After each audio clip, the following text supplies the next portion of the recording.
ಕೆಲವ್ರಿಗೆ ಡೌಟ್ ಇರುತ್ತೆ ಜಿಯೋಗ್ರಫಿ ಯಾವ ಥರ ಸ್ಟಡಿ ಮಾಡೋದು ಅಂತ. ಜಿಯೋಗ್ರಫಿಗೆ ಸೋರ್ಸ್ಗಳು ಜಾಸ್ತಿ ಇದ್ದಾವೆ, ಅಂದರೆ ಹಲವಾರು ಇದ್ದಾವೆ. ಸೊ ಆ ಜಿಯೋಗ್ರಫಿ ಸಬ್ಜೆಕ್ಟ್ಗೆ ಯಾವ ಸೋರ್ಸ್ನ ರೆಫರ್ ಮಾಡೋದು ಅಂತ. ಸೊ ನನ್ನ ಎಕ್ಸ್ಪೀರಿಯೆನ್ಸಲ್ಲಿ ಜಿಯೋಗ್ರಫಿಗೆ ನೀವು NCERT ಓದಿ. 6 to 12 NCERT ಮಸ್ಟ್ ಶುಡ್ ನೀವು ಓದಲೇಬೇಕು. Because geography not only study and read. Geography is all about understanding of the concept is main. ನೀವು ನೋಡ್ಬೋದು UPSC previous year question paper ತೆಗೆದು ನೋಡಿ. ಸೊ ನಿಮಗೆ ಕಾನ್ಸೆಪ್ಟ್ ಅರ್ಥ ಆಗದೆ ಹೋದರೆ ಆ ಕ್ವಶನ್ ಮಾಡೋಕ್ಕೆ ತುಂಬ ಕಷ್ಟ ಆಗುತ್ತೆ. ಸೊ ನೀವು ಮೊದಲು NCERTನ ಓದಿ, ಬೇರೆ ಬೇರೆ ಸೋರ್ಸ್ನ ಬಿಟ್ಬಿಡಿ. NCERTಗೆ ಫಿಕ್ಸ್ ಆಗಿ ಅದನ್ನ ಮಲ್ಟಿಪಲ್ ರಿವಿಷನ್ ಮಾಡಿ.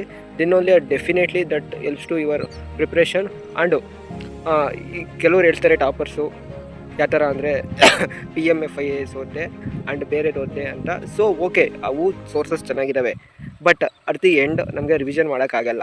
ಸೊ ಅದಕ್ಕೆ ನೀವು ಒಂದಕ್ಕೆ ಫಿಕ್ಸ್ ಆಗಬೇಕು, ಅದನ್ನ ರೂಟ್ಲೆಸ್ ಆಗಿ ಫಾಲೋ ಮಾಡಬೇಕು.